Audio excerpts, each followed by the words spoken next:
अय्यान अपनी मुहिम पर दोबारा रवाना हो गया। कई दिन के सफर के बाद शाम होने लगी। अय्यान थका हुआ था और सोचने लगा कि कहीं आराम करने की जगह मिल जाए। दूर से उसे एक घर की रोशनी दिखाई दी। वो रोशनी की तरफ बढ़ा, ये सोचते हुए कि शायद कुछ देर आराम करने की जगह मिल जाए। जब वो घर के करीब पहुंचा और दरवाजा खटखटाया तो एक खूबसूरत लड़की ने दरवाजा खोला। वो ऐसी हसीन थी कि अय्यान ने सोचा कि शायद वो किसी शाही खानदान की शहजादी है। लड़की ने मुस्कुराते हुए उसे अंदर आने की दावत दी। अय्यान थका हुआ था, इसलिए बगैर कुछ सोचे अंदर चला गया। अंदर का माहौल आरामदायक था, लेकिन कुछ अजीब सा एहसास भी हो रहा था। अय्यान ने लड़की से पूछा कि वो यहाँ अकेली क्यों रहती है। लड़की ने मुस्कुराते हुए कहा कि वो अपने खानदान से बिछड़ गई है और ये जगह अब उसका घर है। अय्यान को शक होने लगा, लेकिन उसने कुछ जाहिर न किया। लड़की ने उसे खाने की पेशकश की, लेकिन जब वो खाने के करीब गया तो उसने देखा कि खाने पर एक अजीब सी रोशनी आ रही है। अय्यान ने बहाने से खाने को हाथ नहीं लगाया और लड़की से मजीद सवालात किए। अचानक लड़की का चेहरा बदलने लगा।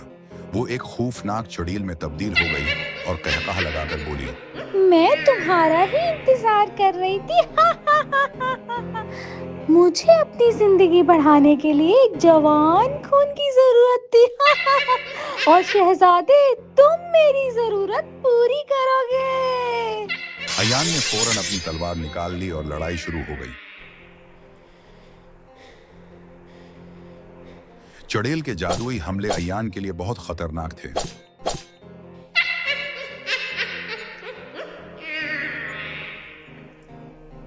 वो एक लम्हे में गायब हो जाती और दूसरे लम्हे किसी और जगह से हमला करती।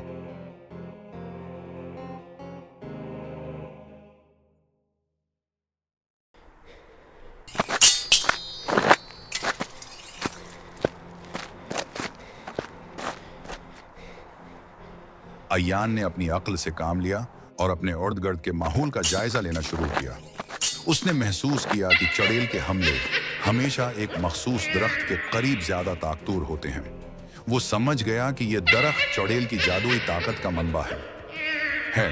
अय्यान ने चुड़ैल को अपनी तरफ मुतवज्जा किया और फिर अचानक दरख्त की तरफ दौड़ पड़ा। चुड़ैल ने गुस्से से अय्यान को रोकने की कोशिश की, लेकिन अय्यान ने अपनी तलवार से दरख्त पर हमला कर दिया। जैसे ही दरख्त कटा, चुड़ैल चीखने लगी और उसकी ताकत कमजोर पड़ने लगी। अय्यान ने मौका का फायदा उठाया और अपनी तलवार से चुड़ैल पर आखिरी वार किया।